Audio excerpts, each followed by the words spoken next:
যেহেতু 3 মাসের মধ্যে কমপ্লিট করতে হচ্ছে, ইম্পর্টেন্ট জিনিসগুলোই করছি। বীজগণিতের নাম্বার সিস্টেম থেকে ম্যাক্সিমাম কোশ্চেন আছে, সেজন্য আমরা বীজগণিতে ঢুকে গেলাম। 23-এর টেটে ম্যাথে 4-5টা কোশ্চেন এখান থেকে এসেছিলো, বুঝলে? 23-এর WB টেটে। চলো একটু দেখি। এখানে একটা বইয়ের নাম লেখা আছে, এই বইটা খুব ভালো, বাড়িতে থাকলে এটা দেখেও পড়তে পারো তোমরা, সেজন্য আমি নামটা লিখে দিচ্ছি। প্রথম যে বিষয়টা আছে সেটা হচ্ছে প্রকৃত মান মানে ফেস ভ্যালু, আর স্থানীয় মান প্লেস ভ্যালু। ধরে নাও কোনো নাম্বার দেওয়া আছে 9743, এখানে 3 এর ফেস ভ্যালু বা প্রকৃত মান কত? 3। 4 এর ফেস ভ্যালু বা প্রকৃত মান 4। একইভাবে 7 এর ফেস ভ্যালু বা প্রকৃত মান 7, 9 এর ফেস ভ্যালু বা প্রকৃত মান 9। এগুলো হচ্ছে কি? Face value. যদি আমরা এদের প্লেস ভ্যালু দেখি, প্লেস ভ্যালু কি? 3 এর প্লেস ভ্যালু হচ্ছে 3 হচ্ছে কি এককে আছে, তাহলে এটা 1 দিয়ে গুণ হবে। এটা কি দেখছি আমরা? Place value. আচ্ছা, 4 কততে আছে? 4 দশকে আছে, তাহলে 4 10 দিয়ে গুণ হবে। 7 কততে আছে? শতকে, তাহলে 7 100 দিয়ে গুণ হবে। এগুলো কি দেখছি আমরা? Place value. তাহলে 9 কত দিয়ে গুণ হবে? 1000। 1 2 3 এতগুলো শূন্য দিয়ে ও গুণ হবে। এই যে ফেস ভ্যালু যদি আমরা যোগ করি তাহলে কি আমরা নাম্বারটা পাই? আমরা কিন্তু ফেস ভ্যালু যোগ করলে নাম্বার পাই না। খুব কনসেপচুয়াল, খুব সাধারণ কোশ্চেন। ফেস ভ্যালু যোগ করলে কি রিয়েল নাম্বারটা পাওয়া যায়? পাওয়া যায় না। আমরা কি পাবো? 9 + 7 মানে 16, 16 + 4 মানে 20, 20 + 3 মানে 23।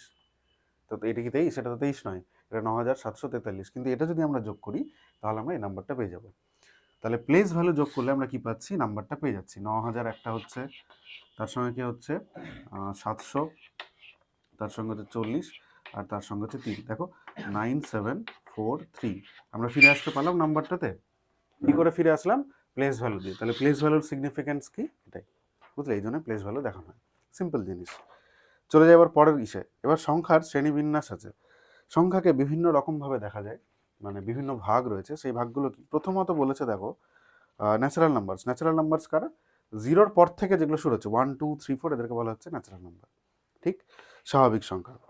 এরপরেই বোঝার যে জায়গাগুলো, সেই জায়গাগুলো চলে আসো। মৌলিক সংখ্যা। মৌলিক সংখ্যা উৎপাদক থাকে, দুটি উৎপাদক, মানে সেই সংখ্যাটাকে যদি আমরা ভাঙি, সেই সংখ্যাটা, যেমন ধরো 12কে আমরা যখন ভেঙেছিলাম, 12কে আমরা ভেঙে কি পেয়েছিলাম? 2 3, আরেকটা 2 পেয়েছিলাম। তার মানে এই 12টা 2 দিয়েও ভাগ যায়, 3 দিয়েও ভাগ যায়, 2 × 3 এর মাল্টিপাল 6 দিয়েও ভাগ যায়, এই 2 দিয়েও ভাগ যায়। তাহলে এরা হচ্ছে কি? এর ফ্যাক্টরস বা উৎপাদক। এবার ধরো একটা সংখ্যা 17, 17কে এবার তুমি কিভাবে ভাঙবে? 1 × 17। আর কিন্তু কোনোভাবে একে ভাঙতে পারবো না। তার মানে ফ্যাক্টর কটা আছে? একটা সংখ্যাটা নিজে এবং আরেকটা 1।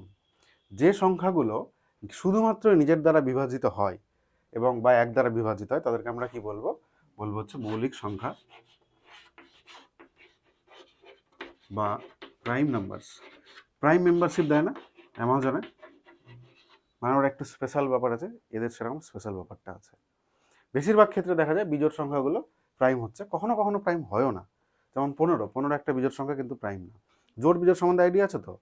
1 বিজোড় 2 জোড় এরকম করে পরপর চলতে থাকে। তাহলে একটু তাড়াতাড়ি পড়াচ্ছি আমি, হ্যাঁ?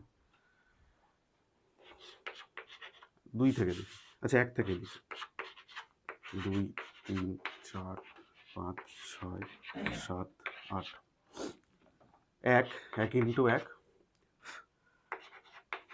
2 × 1 এভাবে ভাঙতে পারবো আমরা।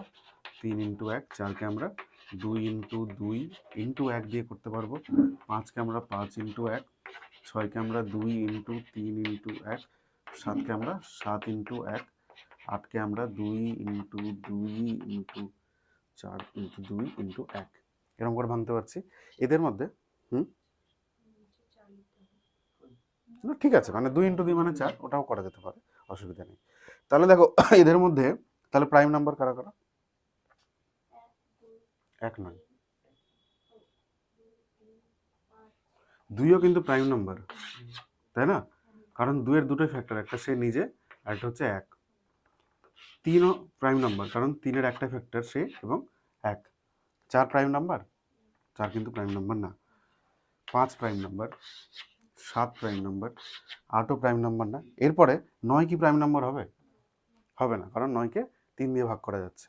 9 বাদে অন্য সংখ্যা দিয়ে যদি সেই সংখ্যাটাকে যদি সেই সংখ্যা বাদে যদি অন্য কোনো সংখ্যা দিয়ে ভাগ করা যায় তাহলে সে কি হবে না, প্রাইম হবে না। ঠিক আছে, না একের প্রাইম নাম্বার না কেন, এখানটাতে একের যে বিষয়টাকে ধরা হয়, এক নিজে একটা সংখ্যা আর এক ওর ফ্যাক্টর, এইভাবে প্রাইম নাম্বার একে করা হয় না। সব থেকে ছোট প্রাইম নাম্বার আমরা কি পেলাম, 2। সব থেকে ছোট আমরা প্রাইম নাম্বার কি দেখলাম, 2, তাই না? তার থেকে বড় হচ্ছে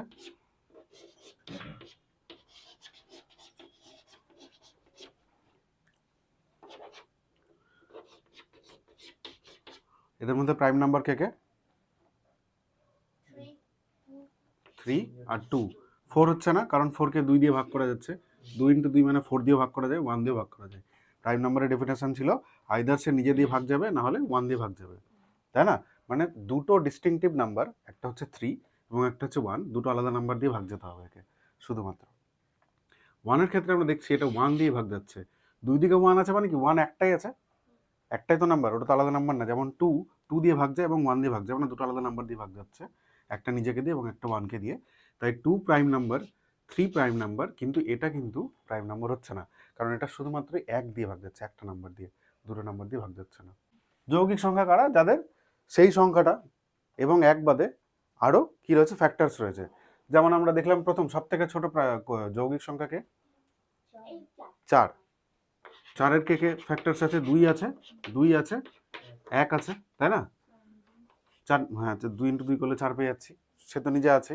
তাছাড়াও যেহেতু 2 আছে, 4 ছাড়াও যেহেতু 2 আছে, সেজন্য এ কি হয়ে যাবে, আর মৌলিক সংখ্যা হতে পারলো না, এর মধ্যে মৌলিক ব্যাপারটা নেই, এ অন্য কারো দ্বারা বিভাজিত হয়ে যাচ্ছে। ঠিক, এরপরে কি আছে, কোপ্রাইম। কোপ্রাইমে খেলাটা একটু ঘুরে যায়। লসাগু সম্বন্ধে তোমাদের আইডিয়া আছে? গসাগু সম্বন্ধে আইডিয়া আছে?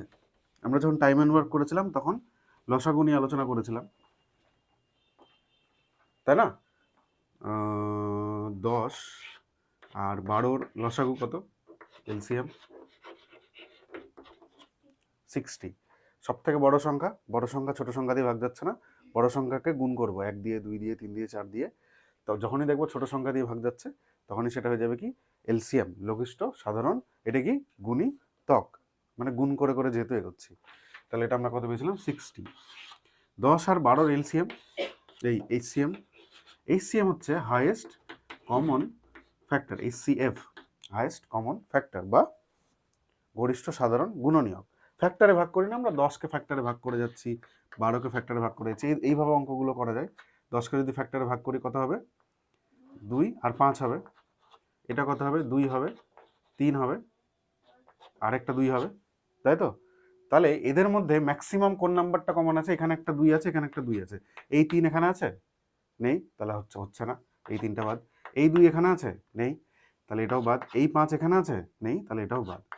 তাহলে এই যে সব থেকে বড় হলো 2 পেলাম, কিছু কিছু ক্ষেত্রে আমরা আরো বড় নাম্বার পাবো, এটা এইভাবে করা যায়। অন্যভাবে সহজভাবে আরেকভাবে আমরা কিভাবে দেখেছি, বড় সংখ্যাটাকে ছোট সংখ্যা দিয়ে ভাগ করতে হবে, তারপরে যে ভাগশেষটা পেয়ে গেলাম সেটা দিয়ে আবার যেটা দিয়ে ভাগ, যাকে দিয়ে ভাগ করেছিলাম যেটা দিয়ে, সেটাকে আমরা যদি ভাগ করি, যদি সেটা মিলে যায় তাহলে আমাদের হাইয়েস্ট কমন ফ্যাক্টর হচ্ছে কি, যেটা দিয়ে ভাগ করলাম সেটা 2 এখানটাতে। ঠিক, কোপ্রাইম বলছে যে কোনো দুটো সংখ্যা যাদের গসাগু 1 হবে তাদেরকে বলা হবে কোপ্রাইম। কোপ্রাইম একটু ভালো করে বোঝো, মৌলিক সংখ্যা বা প্রাইম নাম্বার আলাদা কনসেপ্ট, কোপ্রাইমের কনসেপ্টটা একটু আলাদা। কোপ্রাইমের কনসেপ্টটা কি, আচ্ছা 4 কি যৌগিক সংখ্যা না মৌলিক সংখ্যা? যৌগিক সংখ্যা। 4 আর 3 হচ্ছে কোপ্রাইম নাম্বার। কেন কোপ্রাইম নাম্বার? 3 দ্বারা 4 ভাগ যাচ্ছে, যাচ্ছে না। তাহলে আমরা যদি এদের গসাগু করি তাহলে আমরা 3কে একবার দেব, এখানে 3 পেলাম, এখানে 1 পেলাম, দিয়ে এখানে 3 1 দ্বারা বিভাজিত, 3 দ্বারা ইয়ে হয়ে কেটে গেল। তাহলে যখনই যে কোনো দুটো সংখ্যা, সেটা পাশাপাশি হতে পারে নাও হতে পারে, যখনই দুটো সংখ্যার গসাগু 1 হবে তখন সেই সংখ্যাটাকে আমরা কি বলবো, তখন সেই দুটো সংখ্যার সেটকে আমরা বলবো কি, কোপ্রাইম নাম্বারস। কোপ্রাইম নাম্বারস, কোপ্রাইমের বাংলা কি আছে, পরস্পর মৌলিক। একটা এক্সাম্পল দেখো তো, 10 আর 12 এরা কোপ্রাইম নাম্বারস, চেক করো 10 12 এদের গসাগু কত হচ্ছে, 2। দেখো 10 এবং 12 এই দুটোই 2 দিয়ে ভাগ যায়, কিন্তু 2 এর থেকে বড় যদি কিছু হতো তাহলে সেটা গসাগু হতো, কিন্তু 2 দিয়ে ম্যাক্সিমাম 2 দিয়ে ভাগ যাচ্ছে, তাহলে এরা, আচ্ছা এরা তো 1 দিয়েও ভাগ যায়, তাহলে এরা 1 দিয়েও ভাগ যাচ্ছে, 2 দিয়েও ভাগ যাচ্ছে, তাহলে এরা কি করে কোপ্রাইম নাম্বার হবে? এর গসাগু কত হবে? 2 পেয়ে যাবো আমরা, তাই না? তাহলে এরা কিন্তু কোপ্রাইম নাম্বার হলো না। যদি আমরা গসাগু বের করতাম তাহলে কি করতাম? 12 একবার গেলে 10, এখানে আসলো 2, আর এখানটাতে 10 আসলে 5 বার গিয়ে 10 10 কেটে যাচ্ছে, তাহলে এখানটাতে আমরা গসাগু কত পেলাম? 2 পেলাম। কোপ্রাইম নাম্বারের ফর্মুলাতে কি লেখা আছে? গসাগু সবসময় কত হতে হবে? 1 হতে হবে। এখানে কি 1 হলো? হলো না। এবার আমরা 17 আর 19 দেখো তো। 17 19 এরা নিজেরাই মৌলিক নাম্বার এবং এরা নিজেদের দ্বারা বিভাজিত হবে না, এদেরকে ভাগ করতে গিয়ে আমরা দেখব কি যে 1 চলে আসছে গসাগু। তাহলে যে কোনো দুটো মৌলিক সংখ্যা অলওয়েজ কোপ্রাইম হবে, কিন্তু যৌগিক সংখ্যাও যৌগিক সংখ্যার সঙ্গে কোপ্রাইম হতে পারে, আবার যৌগিক সংখ্যা মৌলিক সংখ্যার সঙ্গেও কোপ্রাইম হতে পারে। দুটো মৌলিক সংখ্যা অলওয়েজ কোপ্রাইম হবে। 17 19 যে কোনো মৌলিক সংখ্যা তুমি ধরে নাও, সেটা অলওয়েজ কোপ্রাইম হবে। কারণ কি? 17 17 দ্বারা বিভাজিত হয়, 19 19 দ্বারা বিভাজিত হয়, এবং এরা তো অন্য কারোর দ্বারা বিভাজিত হয় না। তাহলে এখানটাতে গসাগু কত হবে? একই হতে হবে, তার বেশি আমরা কিছুই পাবো না। বুঝেছ? কিন্তু মাথাটা কোথায় ঝনঝন করে? মাথাটা ঝনঝন করে এই জায়গাটাতে বা এই জায়গাটাতে। এই জায়গাটাতে কি হচ্ছে? একটা যৌগিক সংখ্যা আছে, আরেকটা কি আছে? মৌলিক সংখ্যা। যৌগিক এবং মৌলিক থাকলেও তারা কোপ্রাইম হতেই পারে। আচ্ছা, দুটো যৌগিক সংখ্যা কোপ্রাইম হতে পারে? দুটো যৌগিক সংখ্যাও কোপ্রাইম হতে পারে না। 10 12 বা যে কোনো তুমি যৌগিক সংখ্যা নিয়ে নাও, 6 8, দুটো যৌগিক সংখ্যা কোপ্রাইম হতে পারবে না। সমঝে? চলো, মোটামুটি একটা আইডিয়া পরিষ্কার হলো কোপ্রাইম নাম্বার নিয়ে। 2 যখন ঢুকে যায়, 2 ঢুকে একটু কনসেপ্টটা চেঞ্জ করে দেয়। 2 কনসেপ্ট কোথায় চেঞ্জ করছিল? 2 আর 1 ওর দুটোই ফ্যাক্টর, ওই জন্য 2কে আমরা সব থেকে ছোট কি নাম্বার বলেছিলাম? মৌলিক সংখ্যা। ব্যাস, এইটুকু ক্লিয়ার?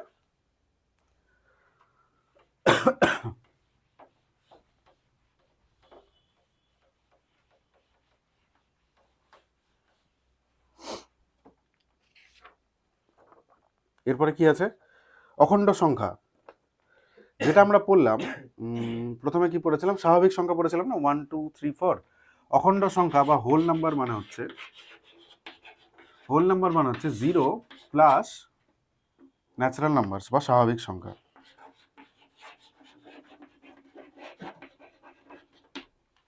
মানে 0 1 2 3 আপ টু ইনফাইনাইট চলতে থাকবে। এটা হলো কি? এটাকে বলা হচ্ছে সম্পূর্ণ সংখ্যা। কি নাম আছে এটার? অখণ্ড সংখ্যা বা হোল নাম্বার। তাহলে যদি আমরা এদেরকে চার্টের মধ্যে দেখি বা ভেন ডায়াগ্রামে দেখি, তাহলে হোল নাম্বার কি হবে? হোল নাম্বারটা যদি এত বড় হয়, এর মধ্যে ন্যাচারাল নাম্বার এইটুকু। ন্যাচারাল নাম্বারের মধ্যে কে কে আছে? 1 2 3 4। ন্যাচারাল নাম্বার মানে হচ্ছে 1 2 3 আপ টু চলতে থাকবে ইনফাইনাইট পর্যন্ত। হোল নাম্বার একজন এক্সট্রা কে আছে? 0। হোল নাম্বার একজন এক্সট্রা 0 রয়েছে। এরকমও কোশ্চেন আছে, বুঝলে? এরপর হচ্ছে ইন্টিজার্স বা পূর্ণ সংখ্যা। ইন্টিজার্স কারা? ইন্টিজার্স হচ্ছে ন্যাচারাল নাম্বারের থেকে একটু বড়, কারণ এখানটাতে কি অ্যাড হয়ে যায়? ইন্টিজারে অ্যাড হয়ে যায় হচ্ছে মাইনাস ইনফাইনাইট থেকে শুরু হবে, ঠিক আছে, চলতে থাকবে, তারপরে -3 -2 -1 0, তারপরে কি চলে আসবে? +1 +2, এদিকে আপ টু ইনফাইনাইট চলতে থাকবে। আচ্ছা, এটা হোল নাম্বারের থেকে কি হচ্ছে? বড় হচ্ছে, কারণ এখানটাতে মাইনাসের সেটটাও আমি নিয়ে নিচ্ছি। তাহলে এটা হয়ে গেল কি? ইন্টিজার্স। বুঝলে? সব থেকে বড় ইন্টিজার, তারপরে হোল নাম্বার, তারপরে ন্যাচারাল নাম্বার, কারণ এখানটাতে কি আছে? মাইনাস সেটটা আছে। তারপরে কি আছে? মূলদ সংখ্যা। মূলদ সংখ্যা, অমূলদ সংখ্যা।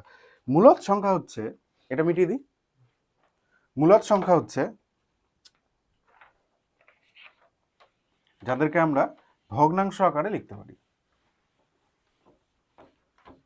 ভগ্নাংশ আকারে তো সবাইকে লিখতে পারি, কাকে লিখতে পারি না ভগ্নাংশ আকারে? যে যে নাম্বার তুমি ইমাজিন করছো এই মুহূর্তে, সবাইকে আমরা ভগ্নাংশ হিসাবে লিখতে পারি। মানে যদি ধরো 10 থাকে, 10কে তুমি কিভাবে লিখতে পারো? 10/1 লিখতে পারো না? ধরে নাও 0.10 আছে, তাহলে তুমি এটা কি করবে? 10/10। তাহলে পয়েন্টের নাম্বারকেও ভগ্নাংশ আকারে লিখতে পারছো। 100 100 পয়েন্টের নাম্বারকে আমরা লিখতে পারছি। কোন সংখ্যাগুলোকে আমরা লিখতে পারি না? নিচেরটা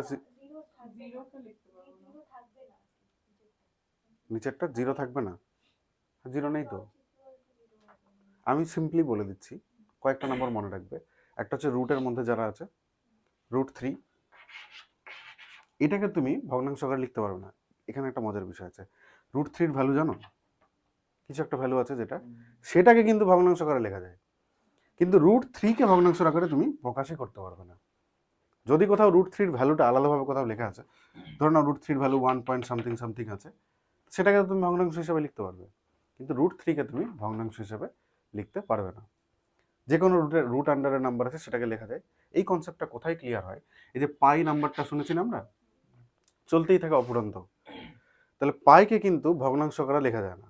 আবার পায়ের ভ্যালু আমরা কি করে বার করি, 22/7 করে না, তো 22/7 ইটসেলফ একটা ভগ্নাংশ। 22/7 লেখা যায়, কিন্তু পায়ের যে ভ্যালুটা, সেই ভ্যালুকে উল্টো করে যদি আমরা ভগ্নাংশ আকারে লিখতে চাই, যেহেতু পাই কোনোদিন শেষই হচ্ছে না, তাহলে সেজন্য আমরা পাইকে ভগ্নাংশ আকারে লিখতে পারবো না। সমঝে? 22/7 আমরা ভগ্নাংশ আকারে লিখছি, কিন্তু 22/7 যে ভ্যালুটা, সেটা যদি কোথাও আমাকে দিয়ে দেয়, যেটা চলতে থাকছে, তুমি কি করে লিখবে সেটাকে ভগ্নাংশ আকারে? সেটা তো শেষই হলো না, তাই না? তাহলে যে সংখ্যাগুলোকে ভগ্নাংশের আকারে লেখা যায় তাদেরকে কি বলা হচ্ছে, বলো? মূলদ সংখ্যা। আর যাদেরকে ভগ্নাংশ আকারে লিখতে পারছি না তাদেরকে কি বলা হচ্ছে, অমূলদ সংখ্যা। না, আরো হয়, মাইনাস ইন্টিজার হতে পারে, মাইনাস ইয়ে হতে পারে, আই হতে পারে, আই হতে পারে।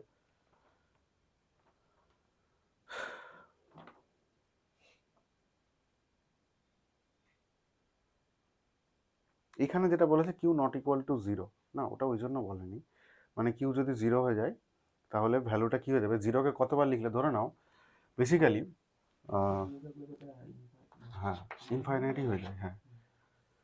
0কে তুমি 3 কি করে করবে, কত দিয়ে গুণ করলে হবে 3, করেই যেতে হবে, 0 যেতেই পারবে না 3 পর্যন্ত, এটার ভ্যালু ইনফাইনাইট। আচ্ছা, এটা ইনফাইনাইট হয়, আর 0/3 এটা হয়ে যায় কি 0, 3কে 0 দিয়ে গুণ করলে তো 0 হয়ে যাবে, তাই না? এই হচ্ছে গল্প। আচ্ছা, অমূলদ সংখ্যা পর্যন্ত হলো। এরপরে থার্ড পয়েন্টটা আমরা আজকে পড়বো না, এটা একদিনই পুরোটা লাগবে পড়তে, সেজন্য আজকে পড়বো না।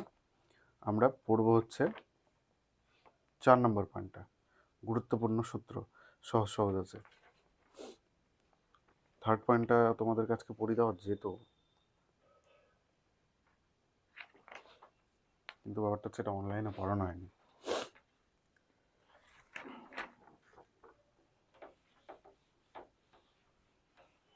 চার নম্বর পয়েন্টটা এসো। 4 নম্বর পয়েন্টটার প্রথম দুটো ফর্মুলাই জরুরি, পরেরটা অতটা জরুরি না, পরেরটা অতটা অ্যাপ্রোপ্রিয়েটও না। প্রথম দুটো ফর্মুলা কি আছে, যদি তুমি দুটো সংখ্যার যোগফল এবং বিয়োগফল জানো, তাহলে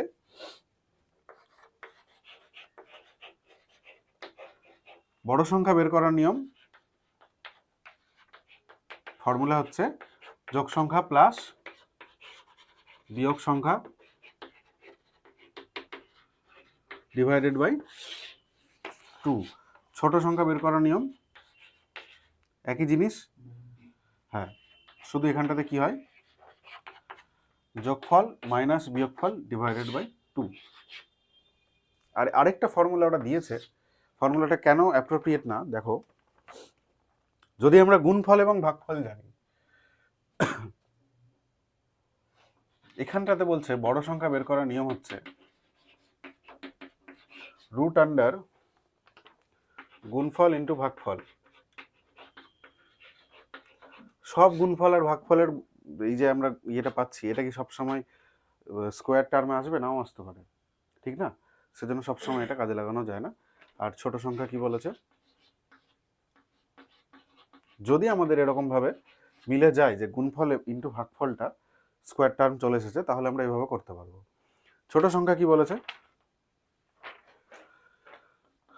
রুট আন্ডার গুণফল ডিভাইডেড বাই ভাগফল। এই চারটে ফর্মুলা আজকে আমরা দেখবো, এই চারটে ফর্মুলার উপরে ডিরেক্ট অঙ্ক থাকবে। এবার তোমরা ম্যাটেরিয়াল বন্ধ করে দাও, খাতায় লেখো। প্রথম কোশ্চেন দিয়েছে দুটি সংখ্যার যোগফল 54 বিয়োগফল হচ্ছে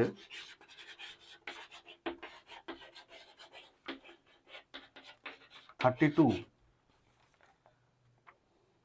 তারপরে দিয়েছে ছোট সংখ্যার বর্গ কত।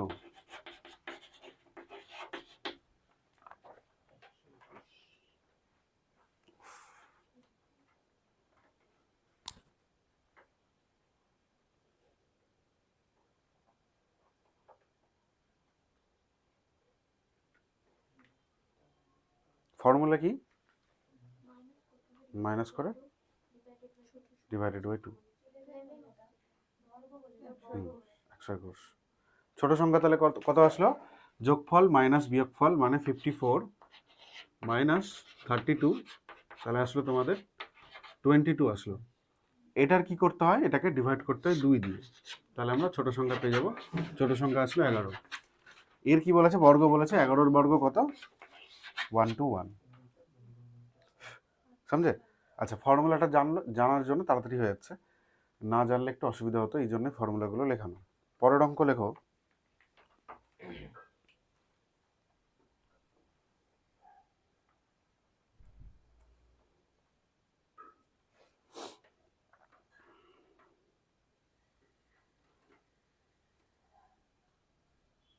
হয়েছে?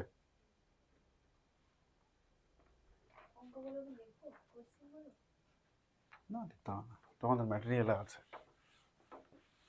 একটু এদিক ওদিক ধরে দিচ্ছি ম্যাটেরিয়াল থেকে। বলেছে 3টি ক্রমিক পূর্ণ সংখ্যার গুণফল। ক্রমিক পূর্ণ সংখ্যা মানে পরপর নাম্বার আছে। 3টি ক্রমিক পূর্ণ সংখ্যার গুণফল বলে দিয়েছে 720।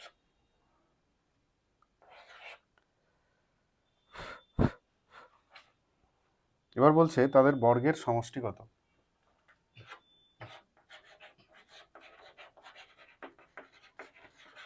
বা তাদের সমষ্টি কত। অপশান দেখে করবে। হ্যাঁ, এখানে অপশান দিয়েছে প্রথমত 27, 45,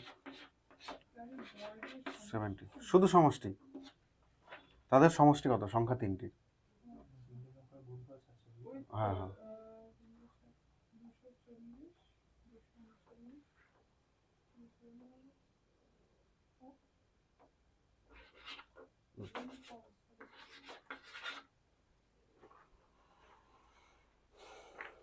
start with option test.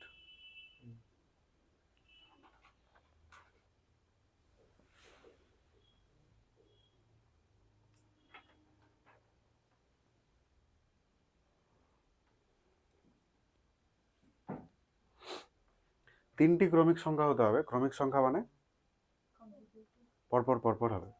মাঝখানেরটা যদি এক্স হয়, তার আগেরটা x-1 হবে, আর তারপরটা x+1 হবে।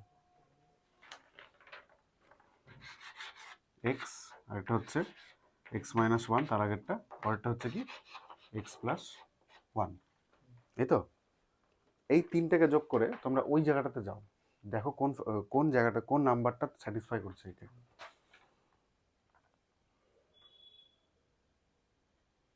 এই তিনটের যোগফলই তো ওগুলো, সমষ্টিগত তিনটের সংখ্যা।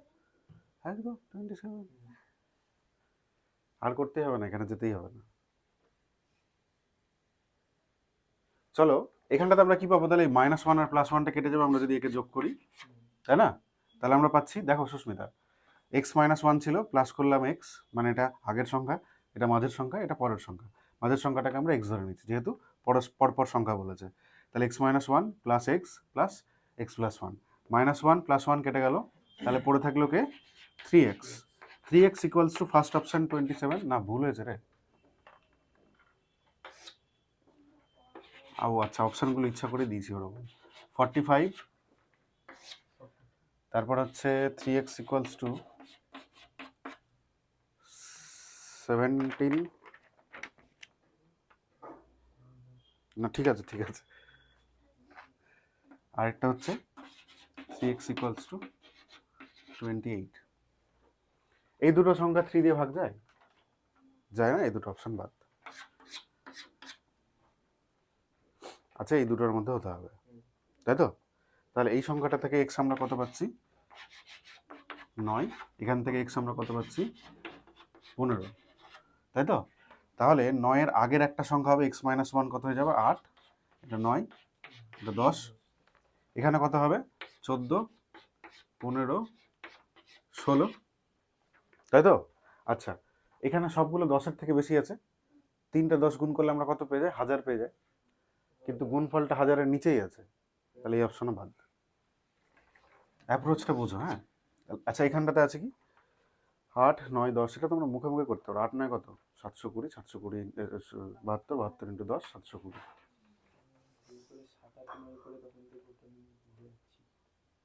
7, 8, 9,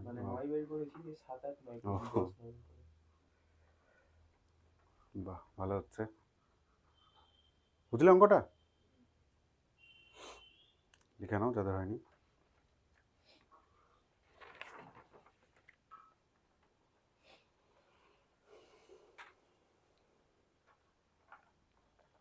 একটু অভ্রকে ফোন করে ডেকে নে না।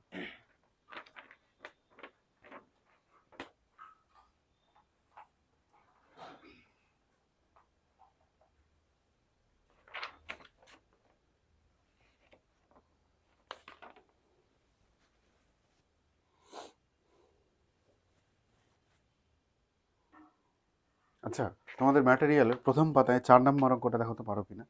অপশন টেস্ট, হ্যাঁ? প্রথম পাতায় অপশন টেস্ট না, কোশ্চেন থেকেই হয়ে যাবে আশা করি।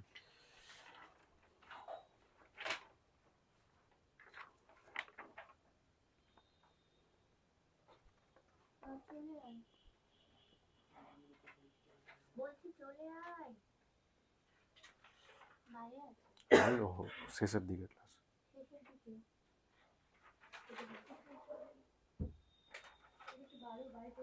এই আবার কে পেছনটা দেখছে? পেছনে সলিউশন আছে প্রথম পাতায় 4 নম্বর। অনন্যক রেসিপ্রোকাল মানে জানো? রেসিপ্রোকাল মানে ধরে নাও কোনো একটা সংখ্যা, এই যে 720, 720 রেসিপ্রোকাল বা অনন্যক হচ্ছে 1/720। বলেছে যে দুটি সংখ্যার সমষ্টি, মানে একটা এক্স আর একটা ওয়াই, এদের সমষ্টি হচ্ছে কত? 12। আর ওদের রেসিপ্রোকালের সমষ্টি কি বলেছে? 12/35। ওফ, আলোর বেগে অঙ্ক হচ্ছে তো।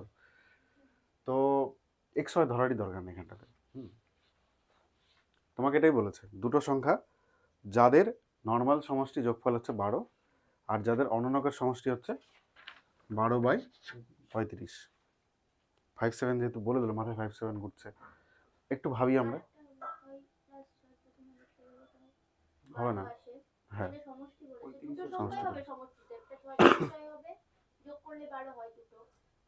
অনেক হবে তো, 1-11 হবে। 35 আসবে না, 35 তো কারোটাতে আসবে না। চলো, আচ্ছা ঠিক আছে, চলো একটু ভেবে নি। এইটা তো হয়ে গেছে তো। তোর অ্যাপ্রোচটা বল, কি করে করলি? নাকি একদম প্রথমে মাসে 5-7 চলে এসছে?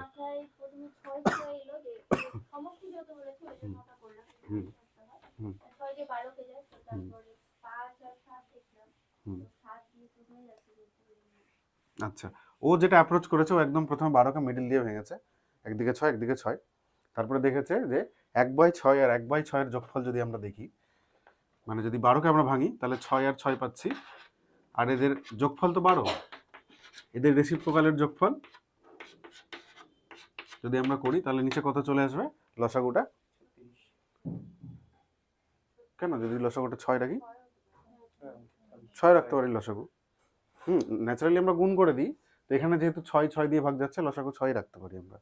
এরপরেও ভেবেছে একটা নাম্বার দিয়ে কমিয়ে দিচ্ছি, সেটা এদিকে বাড়িয়ে দিচ্ছি, মানে 5 আর 7, 5-7 এর যোগফল 12। আচ্ছা, 1/5 প্লাস 1/7, এইখানে খেলাটা ও বুঝে গেছে যে নিচে 35 আসছে, মানে এটাই হবে। দেখো, 5 আর 7 একে অপরের দ্বারা বিভাজিত হয় না। 5-7 এর লসাগু কত?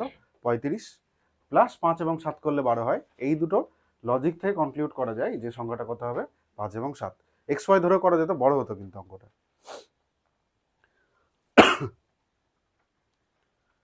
হলো? বীজগণিত এমন একটা জিনিস, পাটিগণিত কী হয়, পাটিগণিত শেখালে পারা যায়, মানে একবার শিখে নিলে।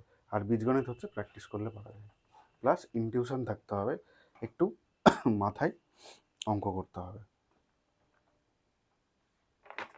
ম্যাটেরিয়াল আবার বন্ধ।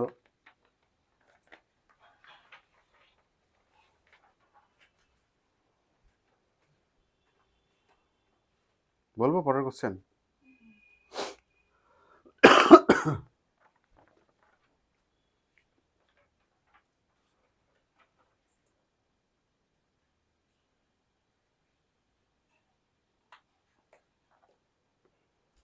বলেছে 3টে সংখ্যা দিয়ে দিয়েছে,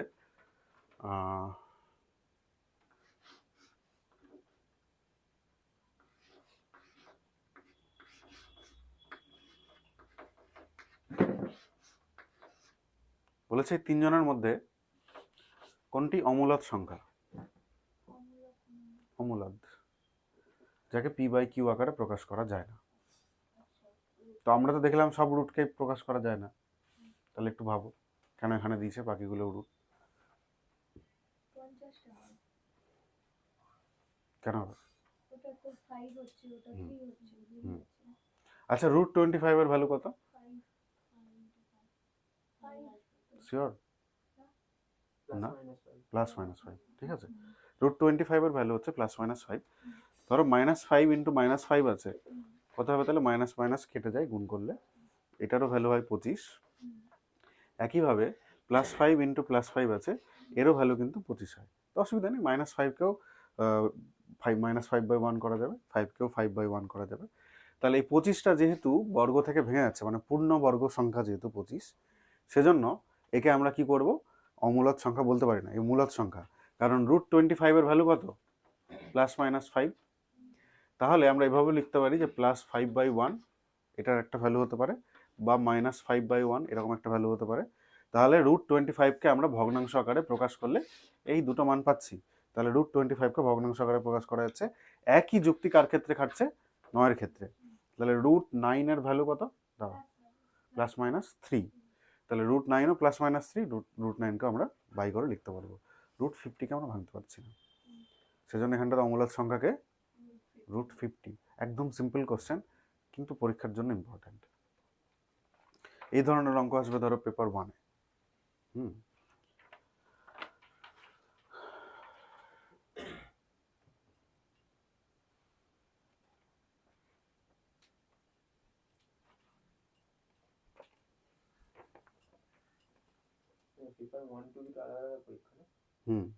পেপার 2টা আগে হয়, পেপার 2টা সকাল মনে হয় একদিনে 9:30, হ্যাঁ 7টা থেকে রিপোর্টিং, 9:30 থেকে ওরা 12টায় শেষ, পরেরটা 2:30 থেকে 4টা, 2:30 থেকে 5টা, 2:30 থেকে 5টা, 2.5 ঘন্টার পরীক্ষা।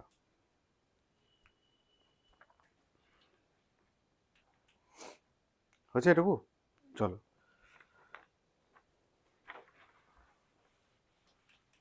এবার যাকে জিজ্ঞেস করবো সেই বলবে, কেউ ম্যাটেরিয়াল দেখবে না, ম্যাটেরিয়াল না দেখেই বলবে।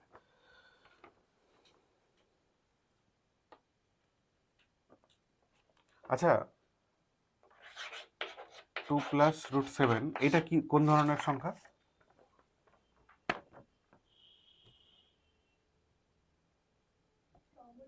অমূলদ সংখ্যা, একে আমরা লিখতে পারবো না ভগ্নাংশ আকারে। আচ্ছা, এরপর আমি আরেকটা অপশন দিচ্ছি।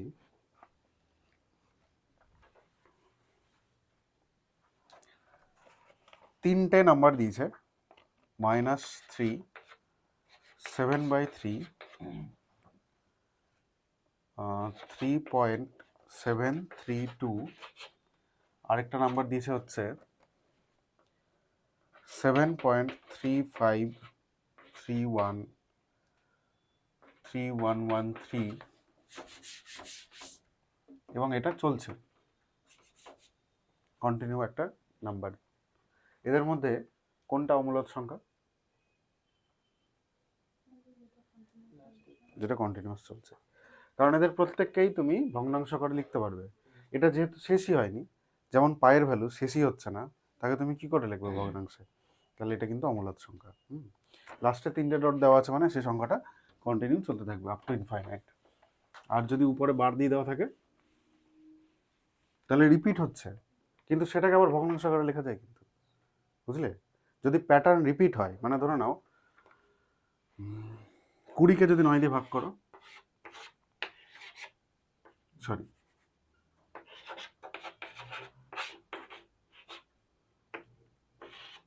তাহলে 2.2222 চলছে, তাহলে এই যে 2টা রিপিট হচ্ছে, কিন্তু এটাও শেষ হচ্ছে না, কিন্তু রিপিট হতেই থাকবে। যেহেতু রিপিট হচ্ছে তাই আমরা কি লিখতে পারবো, 20/9।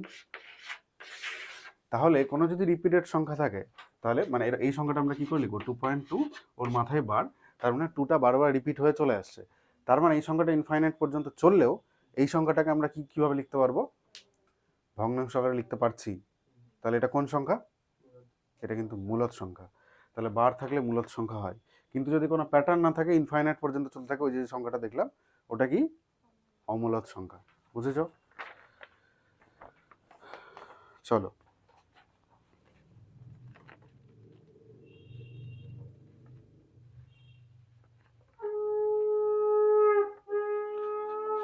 3/7 এবং 1/11 এর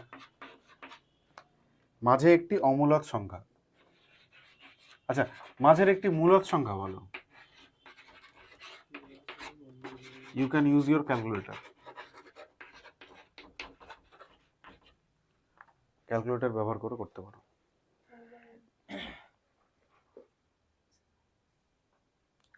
সিম্পলি ক্যালকুলেটর ব্যবহার করে এই অঙ্কটা করে নাও।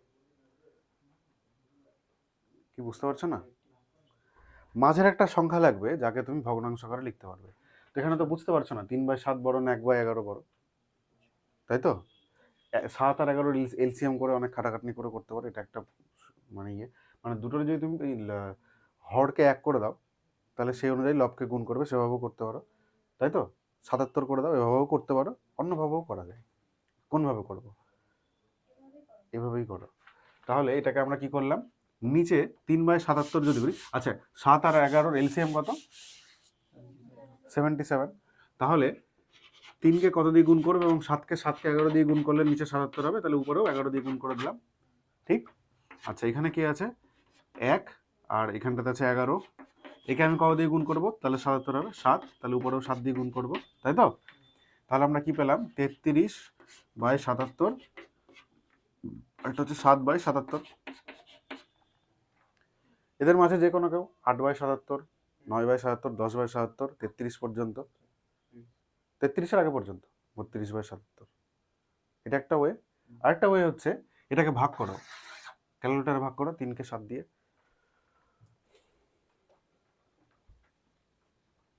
তোমাকে অপশন কি দিচ্ছে সেটার উপর নির্ভর করবে, বুঝলে? অপশন এরকম করে ভগ্নাংশ আকারে নাও দিতে পারে, পয়েন্টে দিয়ে দিচ্ছে, তখন তোমার কত আসছে, 0.4287। আর না লাগবে না, 1/11 বলো।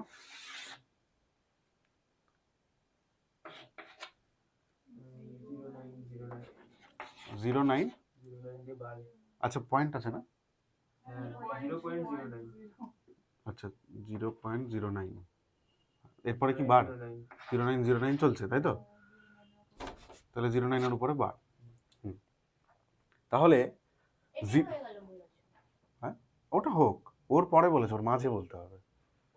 তাহলে এটা ছোট, কারণ 0-র পরে একটা ঘর ফাঁকা আছে, তারপর থেকে ডিজিট শুরু হয়েছে, আর এটা একটু বড়। ও 0.4287 এই নাম্বারটা ছিল এটার ভ্যালু, আর ওটার ভ্যালু হচ্ছে 0.0909 চলছে। তাহলে এরপরে তোমাদের একটা অপশান, তোমরা একটা নাম্বার বলো যে সংখ্যাটা এদের মাঝখানে।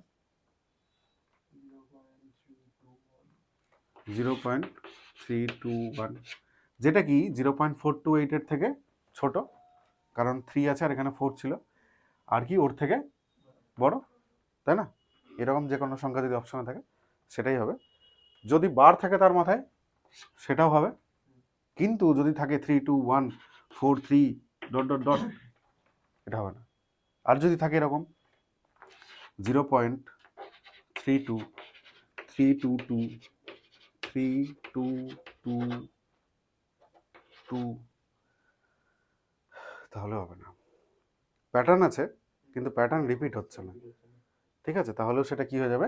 অমূলদ সংখ্যা হয়ে যাবে। বুঝেছ? ধারণাগুলো পরিষ্কার হচ্ছে ধীরে ধীরে? তুমি ভাবো যারা এই ক্লাসটা করলো না তাদেরকে আমি কি করে এই জিনিসপত্রগুলো বোঝাবো আবার, বা তারা ভিডিও দেখলেও বুঝতে পারবে কিনা। মানে এটা শুধু ইম্পসিবল ব্যাপার না, এটা আনইম্পসিবল ব্যাপার। মূলদ সংখ্যা হলো যে প্যাটার্নটা রিপিট করছে না, ওটা হয়ে গেল অমূলদ সংখ্যা, মানে ওটা চলতেই থাকবে। আচ্ছা, ধরে নাও একটা নাম্বার আছে, ওই যে ওটা ছিল 0.09 মাথায় বার, তার মানে 0909 চলছে, সেটাকে আমি ভগ্নাংশে লিখতে পারছি। ভগ্নাংশ তো ছিল ওটা 1/11 ছিল। আরেকটা সংখ্যা আছে 0.09 009 0009 00009। এটার কোনো প্যাটার্ন, এটার প্যাটার্ন আছে, একটা করে জিরো বাড়ছে, কিন্তু এটাকে তুমি কি ওই বার দিতে পারছো ওর মাথায়? দিতে পারছো না। এটাকে তুমি মানে ভগ্নাংশ আকারে যেটা লিখতে পারবে না, কারণ এটা শেষ হচ্ছে না। হ্যাঁ, বার থাকলে মানে রিপিট হচ্ছে, আর ওটা মূলদ, ওটাকে লিখতেই পারছো তো তুমি এভাবে। যেমন একটা আমরা কি দেখলাম 20/9 দেখলাম না, বা 1/11, বার থাকছে, প্যাটার্ন আছে, রিপিট হয়ে যাচ্ছে, সেজন্য সেটাকে লেখা সম্ভব, কিন্তু এরকম হলে লেখা সম্ভব না। বুঝলে? চলো আমরা একটা এরকম কোশ্চেন করি। আজকে তোমরা মূলদ অমূলদ সংখ্যায় শিখলে, একটা জিনিস বীজগণিতের শিখতে এতক্ষণ লাগলো ভাবো।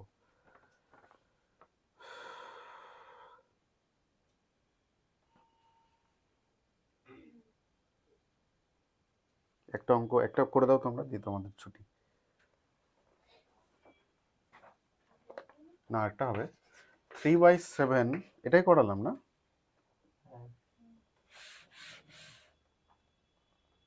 আচ্ছা মূলদ, আচ্ছা করো। 3/7 এবং 2/11 এর মাঝের একটি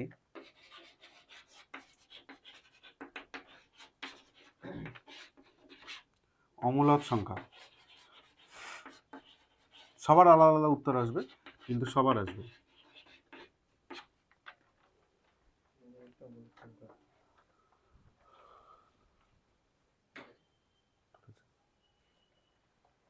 কত লাগলো?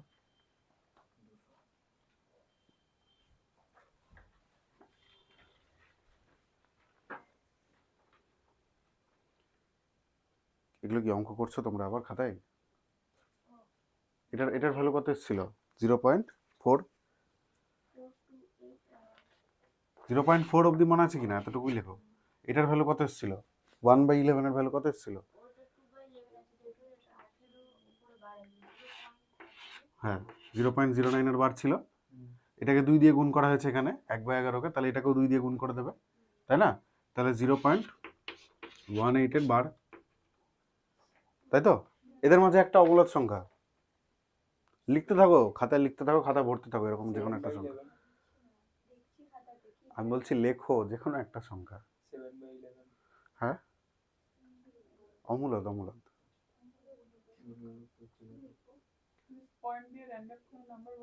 হ্যাঁ, हो गया खत्म। এর থেকে এর মধ্যে হতে হবে, যেটা যে কোনো একটা নাম্বার যেটা রিপিট হবে না এবং যেটা ইনফাইনাইট পর্যন্ত চলবে। না, 4 এর আগে হবে, এটার পরে হবে।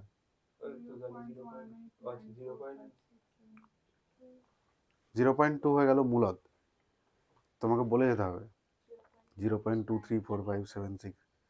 समझे? কনসেপ্ট ক্লিয়ার হলো? এর মাঝের অমূলদ সংখ্যা কি হবে? এর থেকে বড় একটা সংখ্যা 0.234567, তিনটে ডট। পরিষ্কার? এটাকে ভগ্নাংশে লেখা সম্ভব না তো, এটা তো শেষই হচ্ছে না। বুঝেছো? হ্যাঁ, এগুলো অপশন থেকে করতে হবে। তোমার ওখানে অপশন একটা থাকবে যেটা দেখবে প্যাটার্ন চেঞ্জ হচ্ছে না।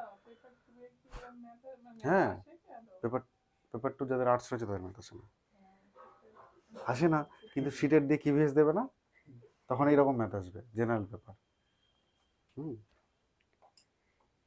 হলো? বোঝা গেল মূলদ অমূলদ সংখ্যা? শুধু এইটুকু পার্ট বাকি থাকলো, ওইটুকু পার্ট আমরা পরের দিন ঠান্ডা মাথায় করবো, দিয়ে আমরা পরের দিকে এগোবো।